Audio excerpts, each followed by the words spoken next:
Hello student, मैं दीक्षा। स्वागत है आपका आपके अपने यूट्यूब चैनल में। यूपीपीएससी आरओ एग्ज़ाम को ध्यान में रखते हुए ये सीरीज चलाई जा रही है, जिसके अंतर्गत अभी तक हमने 5 टेस्ट पेपर को सॉल्व कर लिया है, जिसमें आज का हमारे जो टेस्ट पेपर है वह 6 नंबर का है। इसमें टॉप 600 प्रैक्टिस क्वेश्चन प्रोवाइड किए जाएंगे, जो कि आपको डेली शाम के 7 बजे दिए जाते हैं। ये सामान्य हिंदी का है। इसमें आपका टारगेट रहेगा कि टॉपिक वाइज आपको 10 क्वेश्चन रहेंगे। जिस तरीके से उसमें 6 मेजर टॉपिक के अकॉर्डिंग 10 टॉपिक के क्वेश्चन आते हैं, उसी तरीके से ये श्रृंखला है।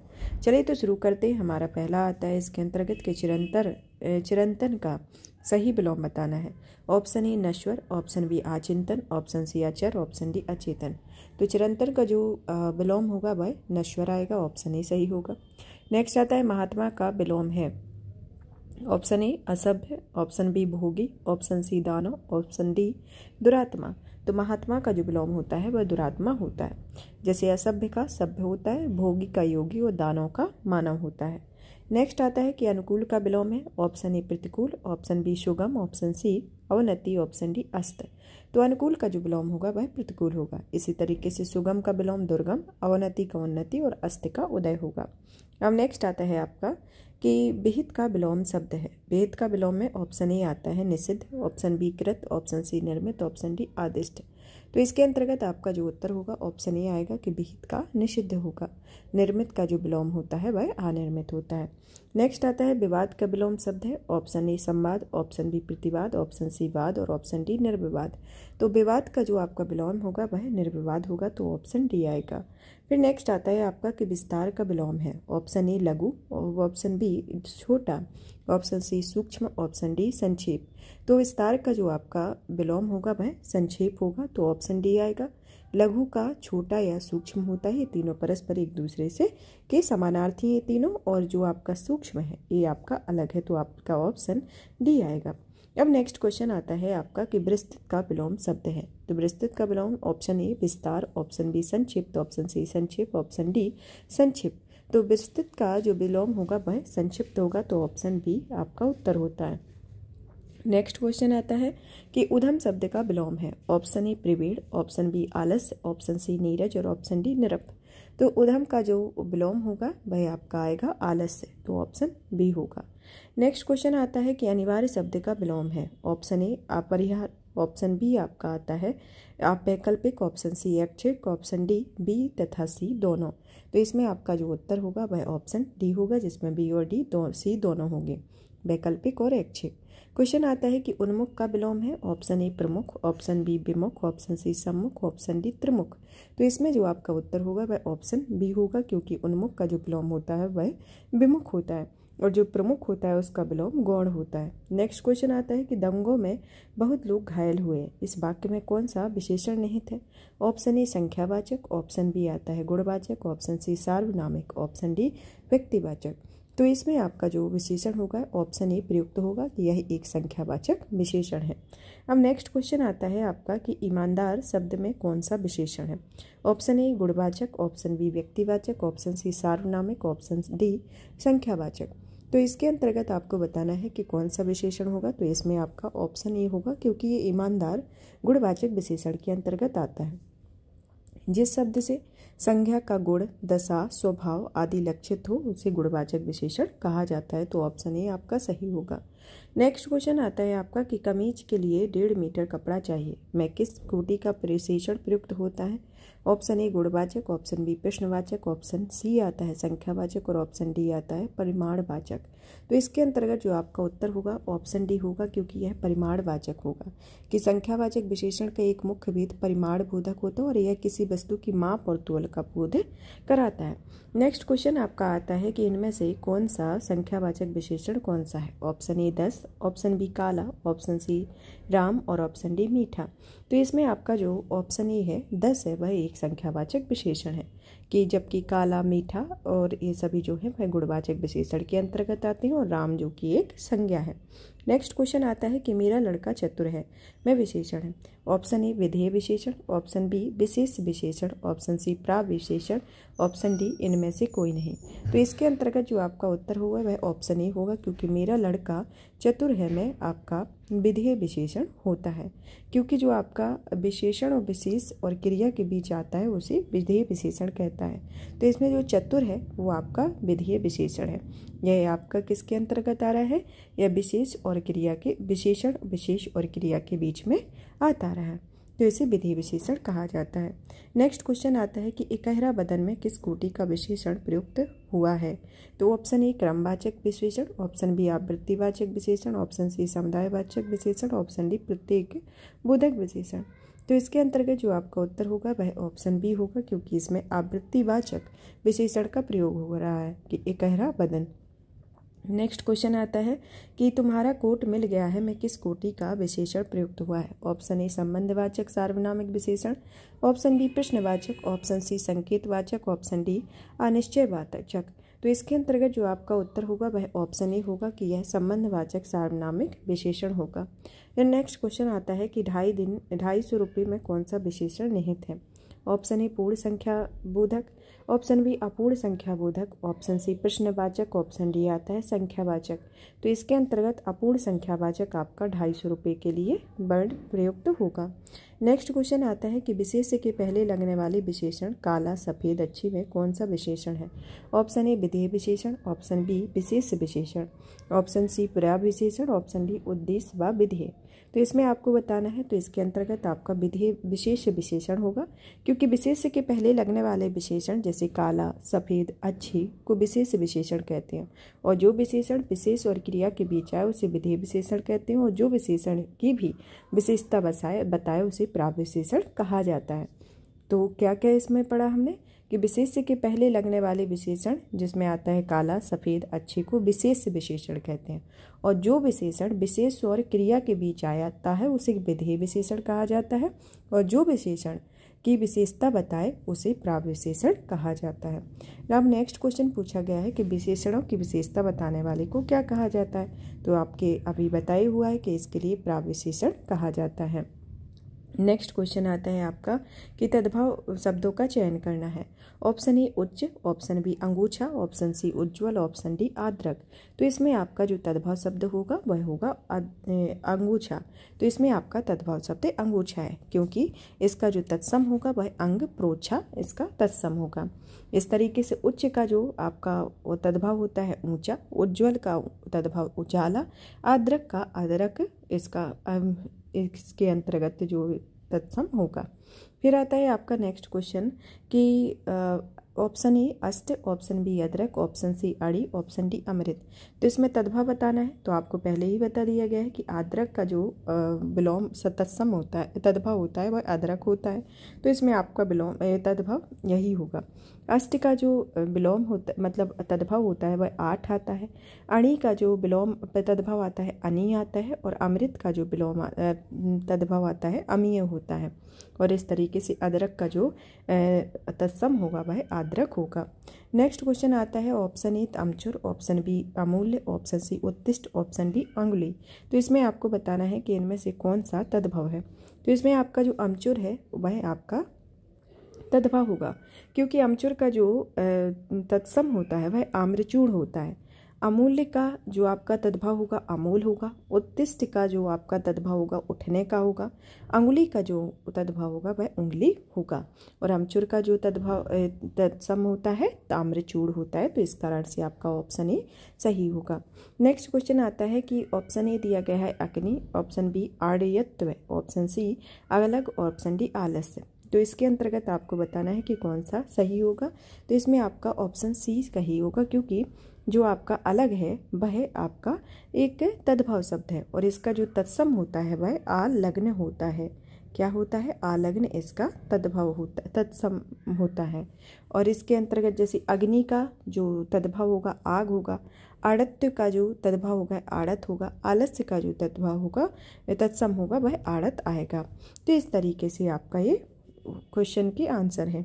नेक्स्ट आपका क्वेश्चन आता है कि निम्नलिखित प्रश्नों में से विकल्प का शब्द का चयन करना है तत्सम शब्द का। जिसमें ऑप्शन ए स्थल, option B Larica, option C थन, ऑप्शन डी थंब। तो इसमें आपका तत्सम शब्द क्या होगा? तो इसमें आपका जो तत्सम शब्द होगा वह स्थल होगा, क्योंकि स्थल का जो आपका तत्सम होता है वह थल होता है। फिर आता है आपका नेक्स्ट 26वां क्वेश्चन कि ऑप्शन ए पंक्ति, ऑप्शन सी बी परख, ऑप्शन सी पढ़, ऑप्शन डी पड़ोसी। तो इसमें आपका तत्सम शब्द बताना है। तो इसमें आपका जो पंक्ति है वह एक तत्सम शब्द है। फिर आता है क्वेश्चन आपका कि 27 नंबर का कि जिसमें ऑप्शन ए दे दिया है द्वितीय, ऑप्शन बी दूध, ऑप्शन सी दिए, ऑप्शन डी दाई। तो इसमें बताना है कि आपका तत्सम शब्द क्या होगा? तो इसमें द्वितीय आपका तत्सम शब्द होगा। फिर आता है क्वेश्चन कि ऑप्शन ए पत्ता, ऑप्शन बी परपटी, ऑप्शन सी पन्ना, ऑप्शन डी पछतावा। तो इसके अंतर्गत आपको बताना है कि कौन सा तत्सम शब्द है। तो इसमें आपका ऑप्शन बी होगा, क्योंकि जो परपटी है वह आपका तत्सम है और इसका पपड़ी का यह तत्सम रूप है। फिर आता है आपका नेक्स्ट कि लंगड़ा, ऑप्शन ए, ऑप्शन बी लड़ना, ऑप्शन सी लोहार, ऑप्शन डी लोस्ट। तो इसके अंतर्गत आपको बताना है कि इसमें आपका कौन सा तत्सम शब्द होगा। तो आपका ऑप्शन डी आएगा, क्योंकि इसका जो तत्सम होता है, तद्भव होता है, वह लोड़ा होता है। फिर आता है आपका नेक्स्ट क्वेश्चन कि ऊन का तत्सम शब्द है। तो ऊन का जो तत्सम शब्द आता है ऑप्शन ए ऊन, ऑप्शन बी ऊन, ऑप्शन सी उड़न, ऑप्शन डी ऊन। तो इसका उत्तर होगा ऑप्शन डी। फिर नेक्स्ट क्वेश्चन आता है आपका कि बिना पढ़ा हुआ अंश वाक्यांश के लिए कौन सा शब्द प्रयुक्त होगा।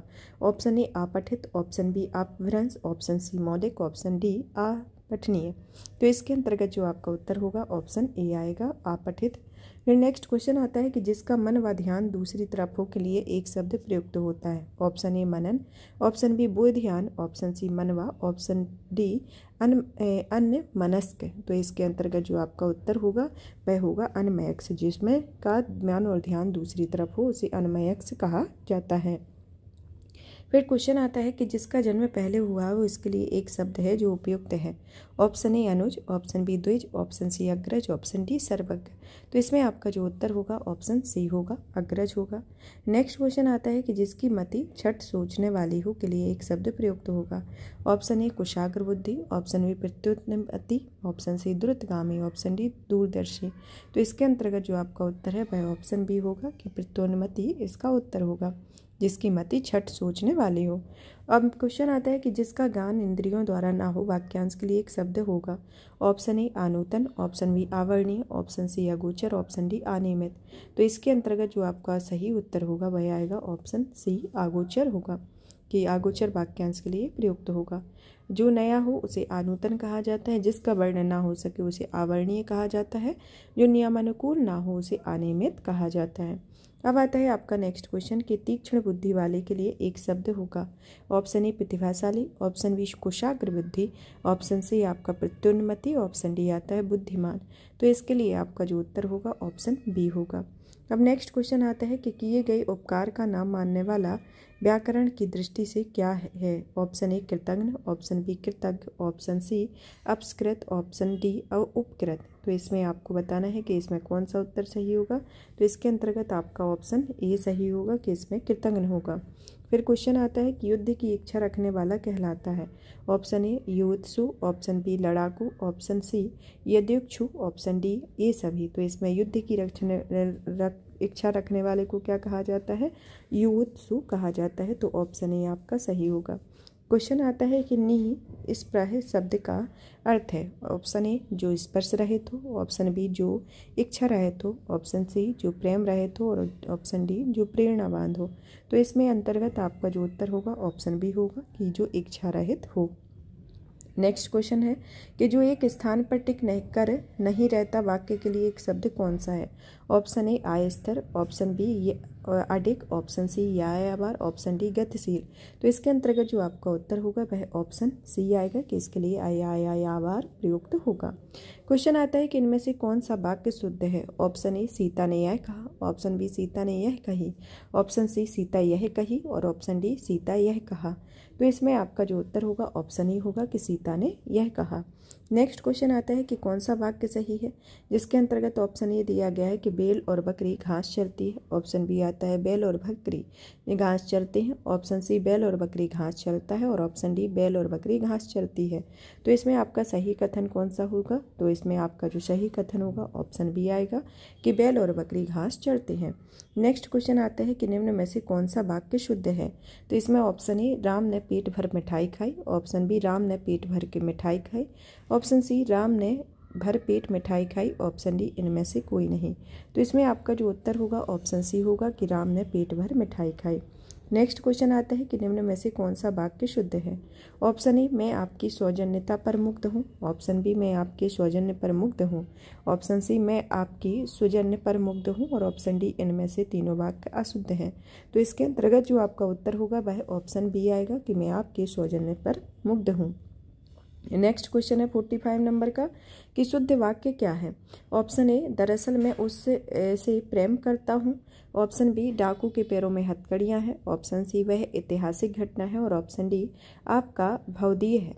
तो इसमें आपका जो उत्तर होगा ऑप्शन सी होगा कि यह एक ऐतिहासिक घटना है। फिर नेक्स्ट क्वेश्चन आता है कि इनमें से कौन सा वर्तनी की दृष्टि से शुद्ध शब्द है? ऑप्शन ए उज्ज्वल, ऑप्शन बी उज्ज्वल, ऑप्शन सी उज्ज्वल, ऑप्शन बी डी उज्ज्वल। तो इसके अंतर्गत आपका उत्तर होगा ऑप्शन बी कि यह सही शुद्ध वाक्य है। फिर नेक्स्ट क्वेश्चन आता है कि परमात्मा ही समग्र ब्रह्मांड का रचयिता है। तो शुद्ध शब्द बताना है आपने, रचयिता का आपको बताना है कि क्या लिखेंगे किस तरीके से। तो इसको आपका उत्तर वो होगा क्योंकि इसको रचयिता को इस तरीके से लिखा जाता है। फिर नेक्स्ट क्वेश्चन आता है कि निम्नलिखित में से शुद्ध शब्द है। तो इसके अंतर्गत जो आपका शुद्ध शब्द है चारों में से ऑप्शन बी है कि कुमुदनी आपका शुद्ध शब्द है। फिर आता है नेक्स्ट क्वेश्चन कि किस शब्द की वर्तनी शुद्ध है? तो इसमें आपको बताना है इन चार में से आधीन की, ऑप्शन बी व्यवहारिक, ऑप्शन सी मिष्ठान, ऑप्शन डी अत्यधिक। तो इसमें आपका जो अत्यधिक है उसकी वर्तनी शुद्ध है, तो ऑप्शन डी होगा। फिर नेक्स्ट क्वेश्चन आता है कि शुद्ध वर्तनी वाले शब्द का चयन कीजिए। ऑप्शन ए अंत्याक्षरी, ऑप्शन बी पूजनीय, ऑप्शन सी तदुपरांत, ऑप्शन डी कवित्री। तो इसके अंतर्गत आपका जो उत्तर होगा ऑप्शन ए आएगा, तो ऑप्शन ए सही होगा। फिर नेक्स्ट क्वेश्चन है कि निम्न में से कौन शिव का पर्यायवाची शब्द है? ऑप्शन ए शिवालय, option B Rudra, option C रुद्राक्ष, ऑप्शन डी हरि।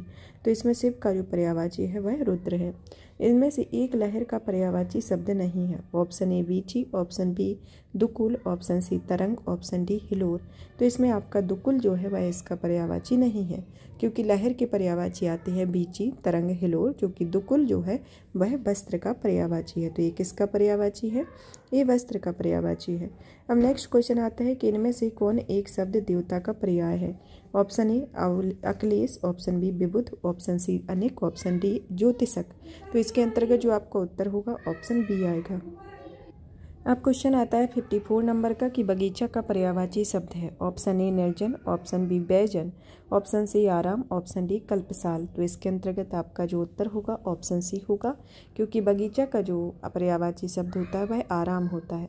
निर्जन, बैजन, कल्पसाल ये सभी बगीचा से इसका कोई आशय नहीं है।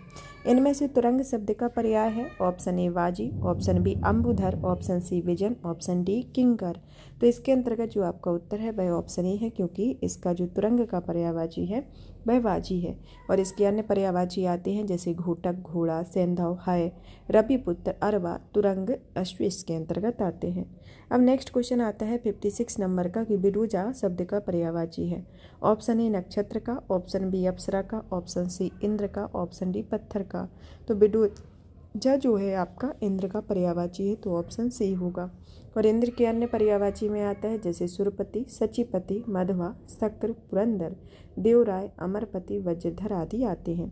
फिर नेक्स्ट क्वेश्चन आता है कि मार शब्द का पर्यायवाची है। ऑप्शन ए जादू का, ऑप्शन बी स्वर्ण का, ऑप्शन सी अधम का, ऑप्शन डी अनंग का। तो इसके अंतर्गत जो आपका उत्तर है वह ऑप्शन डी है, क्योंकि मार शब्द का जो पर्यायवाची होता है वह अनंग है, क्योंकि अनंग का जो आशय होता है कामदेव। और इसके अन्य पर्यायवाची होती हैं जैसे मनमथ, मदन, रतिपति, मनसिज, मकरध्वज, कंदर्प, मीनकेतु कंदर्प, अनंग, मयन, कुसुमसर आदि इसके अंतर्गत आते हैं। अब आपका 58 नंबर का क्वेश्चन आता है कि इनमें से रसा एक पर्यायवाची शब्द नहीं है। ऑप्शन ए रत्नगर्भ का, ऑप्शन बी अचला का, ऑप्शन सी धरित्री का, ऑप्शन डी तमिस्त्रा का। तो इसमें आपका जो उत्तर होगा ऑप्शन डी आएगा, तमिस्त्रा। फिर नेक्स्ट क्वेश्चन आता है कि मृगंध का पर्यायवाची शब्द है। ऑप्शन ए कुरंग, ऑप्शन बी केसरी, ऑप्शन सी भुजंग, ऑप्शन डी तुरंग। तो इसके अंतर्गत आपका उत्तर होगा ऑप्शन बी केसरी, कि मृगंध का पर्यायवाची शब्द केसरी है और इसके अन्य पर्यायवाची शब्द आते हैं जैसे व्याघ्र, मृगारी, मृगराज, पुंडरीक आदि आते हैं।